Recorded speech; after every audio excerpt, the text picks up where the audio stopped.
Marjorie Taylor Green is burning the house down quite literally on her way out. She is going scorched earth on Donald Trump, on MAGA Mike Johnson, on all of the MAGA Republican traitors.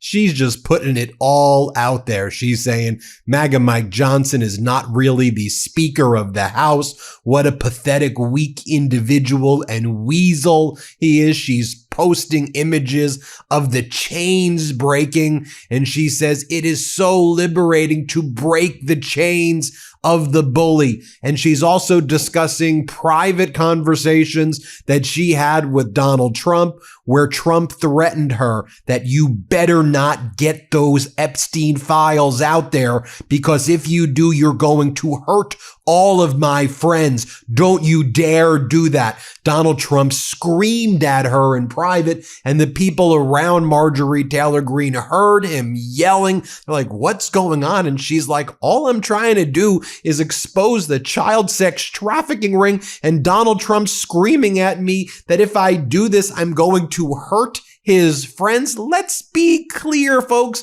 Marjorie Taylor Green voted with Donald Trump like 99.9% of the time. But when it came to her saying, I'm not going to support a cover-up of a child sex trafficking ring, Donald Trump's like, you're a traitor.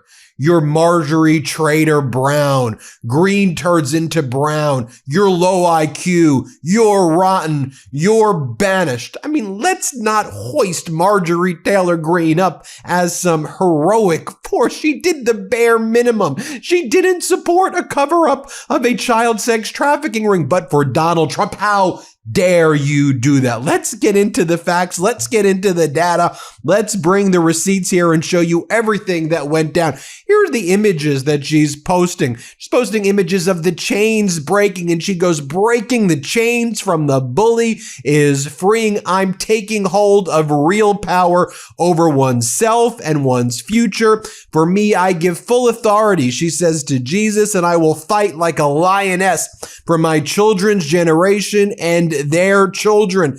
The rising grassroots movement, totally outside political control, is unstoppable, she says. I refuse to be divided any longer. Then she goes and praises Elise Stefanik, the MAGA Republican from New York, congresswoman who is running for governor against Governor Hochul, who not only quit the governor's race, but quit politics. She said, I'm out of here. And I mean, Donald Trump and all of those MAGA men treated Elise Stefanik like absolute trash. She gave her whole life and reputation to Donald Trump and MAGA, and they chewed it up and just didn't even care what she did. And now she's no longer involved in politics.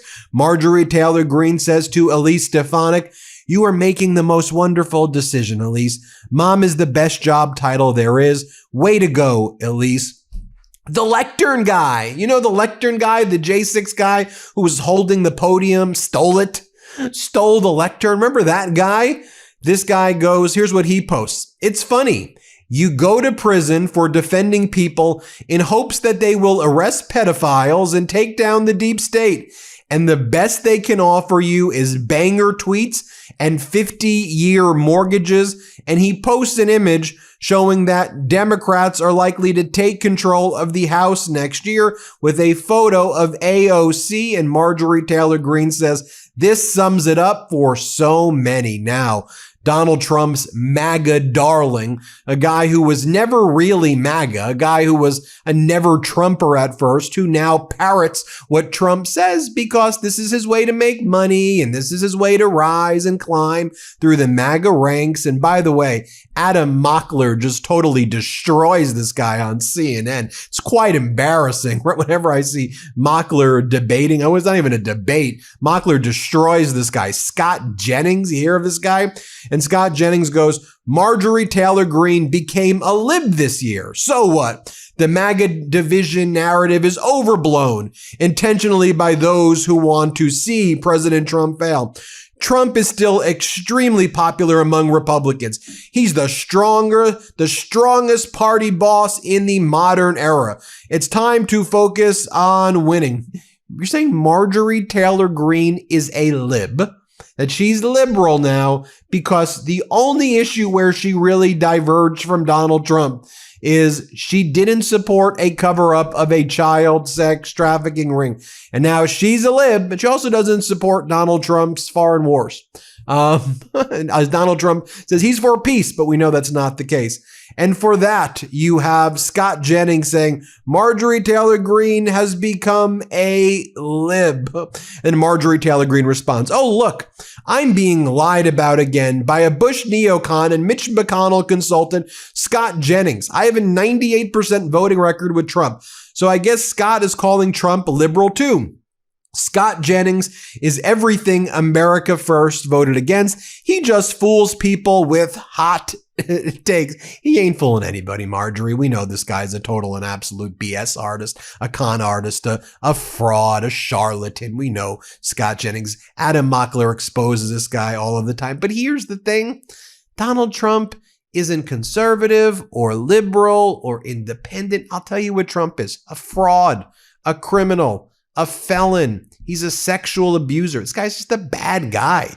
He doesn't have values. He doesn't have principles. He just wants to steal your money. That's all he cares about. Enriching himself. Gluttonous, grotesque creature. Really put on earth, I think, to cause harm. Evil. Evil incarnate. That's who he is. He's not liberal, not conservative. He's the right wing. No, the guy's a fraud.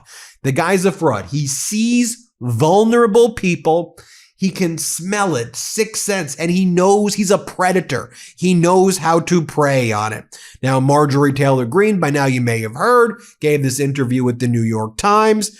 Here's the photo that they chose to use of her. I was just so naive.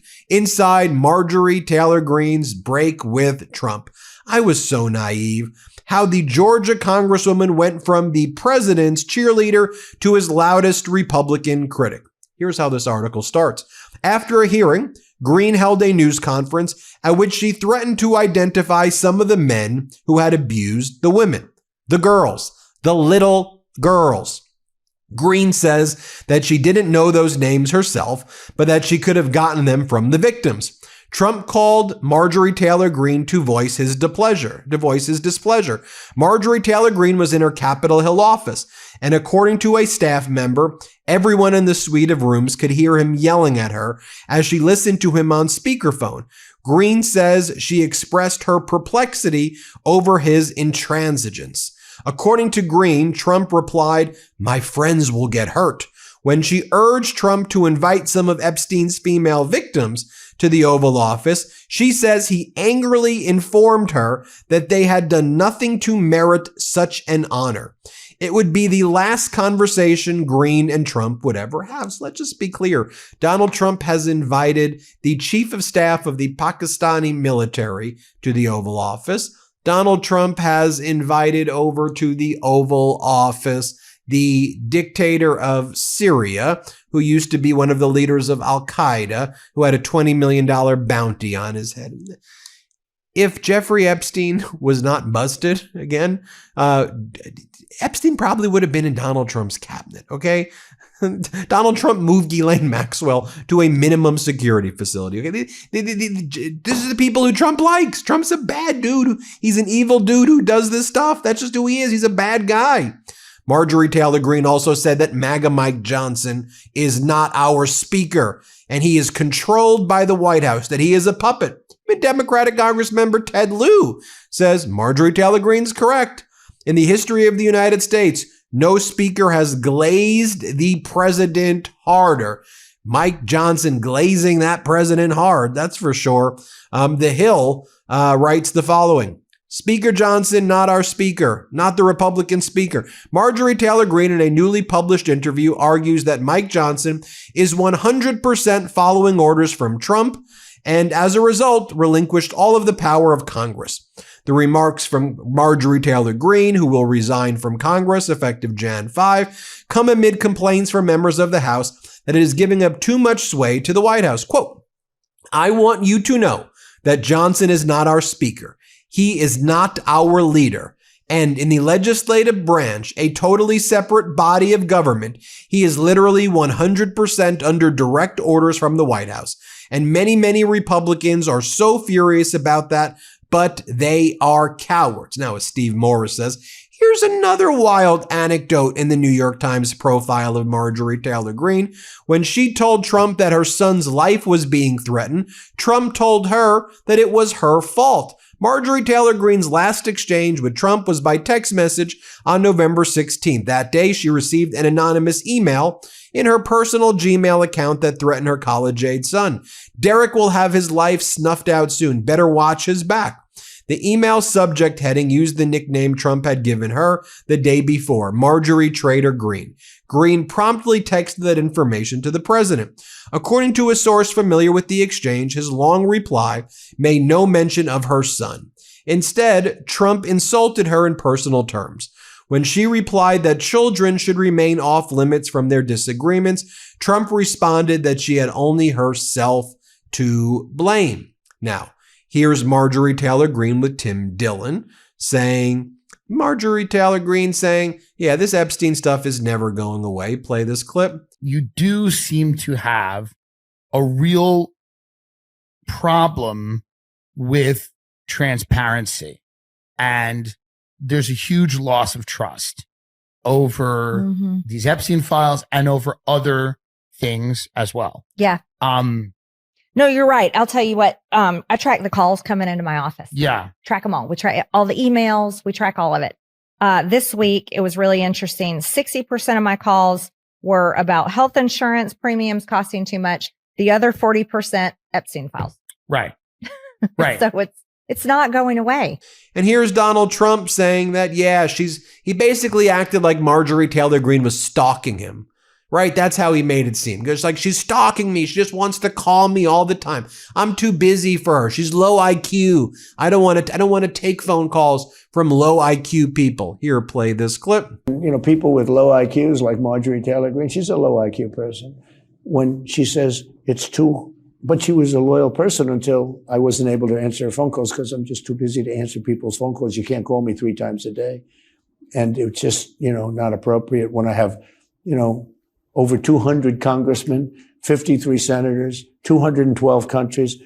All of these people are calling, and a family. Actually, the family suffers. It's harder for me to call back the family. But when you think of what I've done, remember rare earth and the problem with magnets and all of these things that was going to shut down the whole world. I worked it out with President Xi. We have a good relationship. I worked it out with President Xi. So very favorable to the United States. Does come back to the economy in the U.S. And then finally, Marjorie Taylor Green is calling out Donald Trump, MAGA Mike Johnson, and all the MAGA Republicans continuing to violate the Epstein transparency law, and she's calling them criminals. She's saying that you all are violating the law. She points to the statute, the law on the books, and she goes, the whole point of this law was not to protect the politically exposed individuals and government officials who were engaged in the trafficking with Epstein. MAGA, she says, always wanted to release those names. That's what we meant, she said, when people said drain the swamp. It means expose them all, regardless of if they're rich, powerful elites who are corrupt and commit crimes. Release their names, not redact their names and protect them. What happened to I'm Your Retribution? It's literally part of the bill I voted for as stated here, and it's now law. Lots of people focus on the big violation of law by Trump and the DOJ that they haven't turned over all of the documents. That's clearly a violation of the law. It was due on December 19th. But an equally transparent violation in the lack of transparency is the redaction of the names of the rich and powerful men and co-conspirators who were involved with Epstein. It's literally a violation right there. And the whole point of this was to put their names out there. So even if they go and release more documents, if they're redacting the names of the co-conspirators and hiding that, that's the whole point of the law they're violating at this stage. But as Donald Trump told Marjorie Taylor Green, I need to save my friends, and you're going to get my friends into trouble. Now, you could flip this and say, well, what happened if in Biden, you had a Biden ally, Nancy Pelosi, or, well, she wasn't really his ally at the end, so maybe not a great example there. But you had, I'm just trying to think of someone who's known out there, but just who it is, fill in the blank, said in a statement, Biden told me that I needed to cover up a sex trafficking ring or else you're going to hurt my friends. What do you think the public, how do you think MAGA will react? What are we talking about here? Scorched Earth, Marjorie Taylor Green. Let me know what y'all think. Hit subscribe. Let's get to 6 million. Thanks so much for watching. Love this video? Support independent media and unlock exclusive content, ad-free videos, and custom emojis by becoming a paid member of our YouTube channel today. You can also gift memberships to others. Let's keep growing together.